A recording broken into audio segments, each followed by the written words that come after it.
Kyle Larson crossed the finish line at Richmond Raceway on a Saturday night, and before most fans had even processed the final results, he was already gone. Sixth place in the Cookout 400, and instead of walking to the media center like every other driver in the top 10, Larson ran straight from his Hendrick Motorsports Chevrolet toward a waiting car. Within minutes he was headed to the airport. Within the hour he was in the air. By early Sunday morning he was standing on the pole at the Knoxville Nationals, about to lead all 50 laps of one of the biggest races in sprint car history.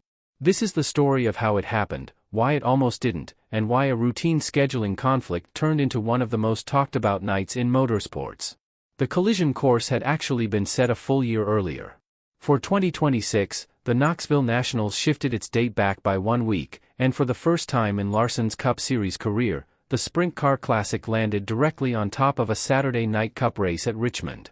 Larson had run the Nationals every year going back to 2016, his third full-time season with Chip Ganassi Racing, and in all that time his NASCAR schedule had never once collided with it.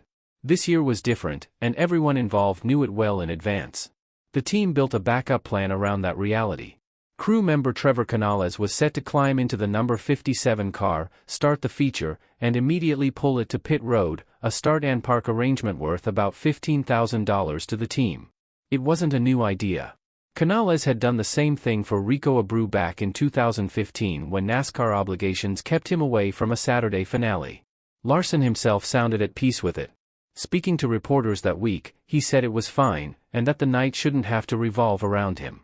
To understand why Larson kept racing for that number 57 car at all, you have to understand the finances behind it. Team owner Paul Silver runs an operation that competes far less often than a full-time sprint car team, so every event they enter together matters. Larson has said he feels like he owes both Silver and his close friend Trevor Canales every shot at a good payday when the schedule allows it. And the numbers back that up. In the days leading into the Nationals, Larson had already banked $13,000 winning the Capitani Classic, then $21,000 more with a win at Southern Iowa Speedway, then another $12,000 from a preliminary win at Knoxville. That's $46,000 delivered to Silver's team in a single week, with the $15,000 start and park payment for the finale still to come. As Larson put it himself, this is what Paul does for a living, and anytime they get the chance to race together, they try to. That explanation didn't stop a debate from forming. Some questioned whether Larson should have even been allowed to run the preliminary nights, knowing there was a real chance his Cup obligations would keep him out of the finale entirely.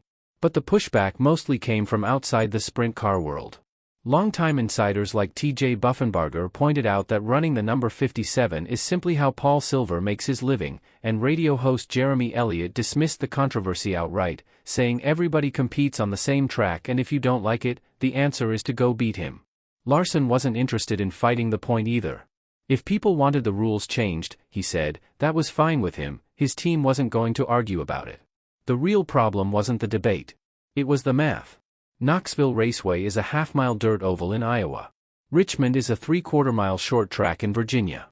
In the previous year's race, driver introductions at Knoxville started around 8:30 Central with the checkered flag falling roughly 45 minutes later.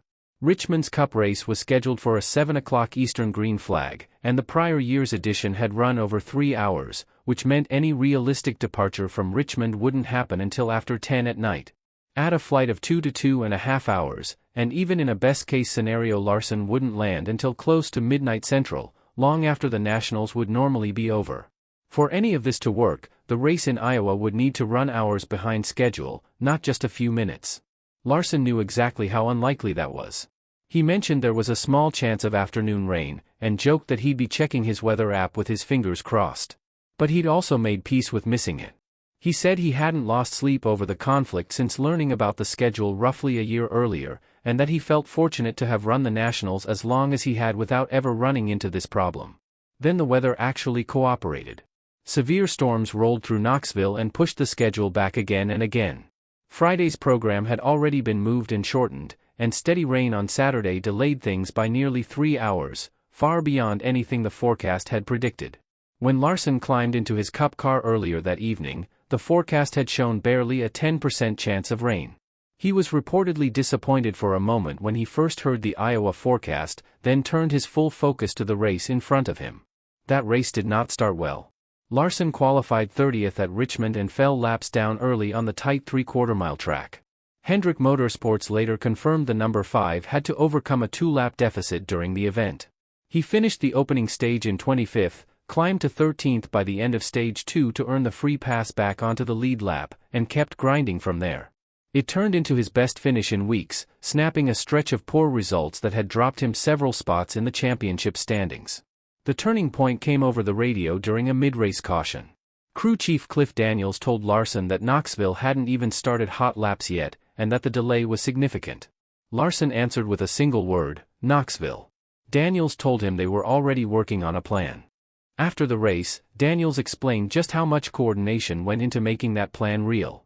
Hendrick Motorsports president Jeff Andrews helped lay out the logistics, while Larson's public relations representative worked the ground game in Iowa.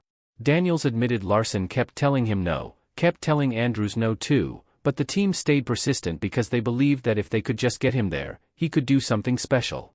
Daniels said once the trip started looking possible, you could feel the entire pit box shift, and Larson's own run at Richmond picked up right along with it, climbing into the top 10 late and bringing the car home 6th. The moment the checkered flag fell, the operation kicked into motion. Larson parked on pit road, sprinted to the hauler, grabbed food and something to drink, and was rushed straight to the airport, where a chartered plane was already waiting. The jet lifted off just before 11 o'clock Eastern and turned toward Iowa. Almost immediately, fans found the flight online and started tracking it in real time. The aircraft became the single most watched flight in the world on tracking apps that night, with reported viewership estimates ranging anywhere from several thousand up into the tens of thousands. Fans posted updates as the plane crossed Indiana, then Illinois, then finally touched down in Iowa a little before 1 in the morning. Back at the track, Knoxville Raceway put the live flight tracker up on the giant video board, and the crowd reportedly went wild watching it close in during hot laps.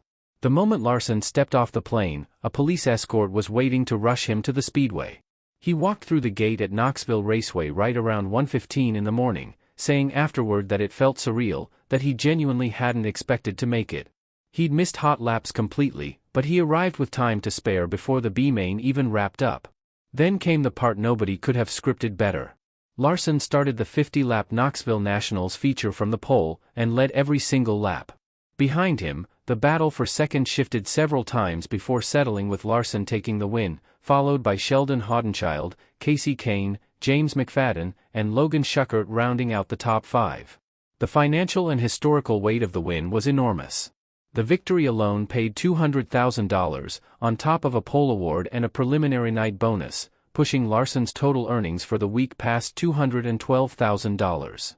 It marked his 4th Knoxville Nationals title, joining his wins from 2021, 2023, and 2024, tying him for the 4th most all-time.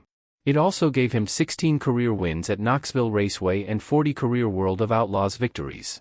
No driver in the history of the event had ever won 3 separate races during Nationals week before. Larson became the first to do it 4 times.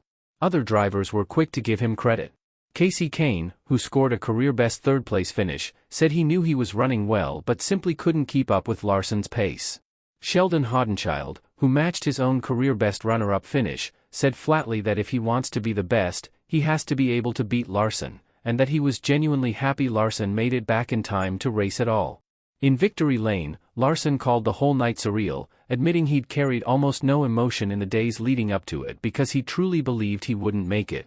He credited Hendrick Motorsports directly, saying he wouldn't have any of his Knoxville Nationals championships without the team's willingness to make the impossible logistics work. It's the kind of night that reminds people why Kyle Larson is one of the most unique talents in motorsports, a Cup Series contender who still chases sprint car glory on the side, and somehow made both work in the same 24 hours. If you enjoyed this breakdown, make sure to like this video and subscribe to the channel for more NASCAR news, race recaps, and driver storylines every single week.